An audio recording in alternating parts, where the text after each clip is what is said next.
of man who would still be declaring that he was tougher than shit when he reached his 70s. Red Austin handed over his orders. The captain scanned them and tensed as he read that Cochino, his sub, was about to become an experimental spy boat. Benitez was stunned.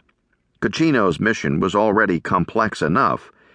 She had been scheduled to embark on a training run designed to change the very nature of submarine warfare. Classic World War II fleet submarines could dive beneath the waves only long enough to attack surface ships and avoid counterattack before needing to surface themselves. But since the war ended, Cochino and a few other boats had been dramatically altered. They now sported new, largely untested equipment, including a snorkel pipe that was supposed to let them take in fresh air, run the diesel engines, and shoot out engine exhaust without having to surface. That would allow the boats to spend much of their time underwater, rendering them effectively invisible, and making it possible for them to go after other subs as well as surface ships. Benitez had been expecting to take his submarine out and test her new equipment, train his crew, and learn how to run her as a true underwater vehicle. But Austin's orders were adding another dimension to Benitez's mission, transforming it from one of just war games and sea trials into an operation in an unproven realm of submarine intelligence. Furthermore, all this was to take place in the frigid Barents Sea, inside the Arctic Circle, near the waters around Murmansk, where the Soviet Union kept its northern fleet. The cables and antennas for Austin's crude eavesdropping gear had to pass directly through the sub's pressure hull. That meant drilling holes in the very steel that held the ocean back. Benitez took one look at the plans to drill through the sub's hull, what he considered the sub's last resort protective shell, and became clearly upset. What happened next is a story that Austin would tell and retell.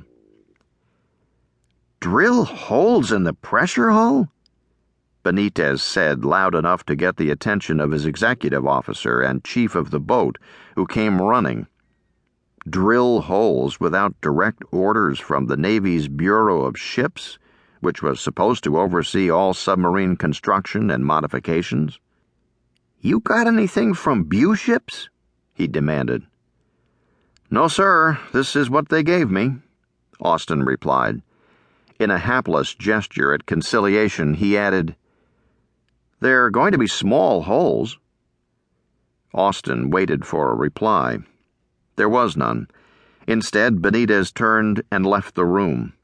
He was going to call London. He was going to take this to his command.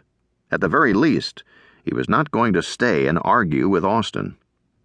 There was already little room for error in these fragile and cramped diesel boats, where fuel oil permeated the air and electrical generators had a disturbing tendency to arc. There had always been countless possibilities for disaster. Sometimes mere survival took heroic effort. That was especially true during World War II, but at least then Benitez and the others had faced a known enemy in the more familiar waters of the Pacific. Now he might have to face violent storms at the outer edge of nowhere. And on top of all that, he was being asked to make a direct, from-the-sea grab for Soviet secrets, risk his boat and 78 men on a spy mission before anyone was certain the sub could survive the ocean itself. Benitez was back quickly, not quite contrite, but admittedly stuck. The orders had withstood his aristocratic ire. His first priority was now Austin's spy mission. It was with this rocky start that submariners and spies began forging a relationship that would come to define the Cold War under the world's oceans and seas. And from their battles would come new missions that would ultimately make these stealthy crafts the most crucial and ritually symbolic.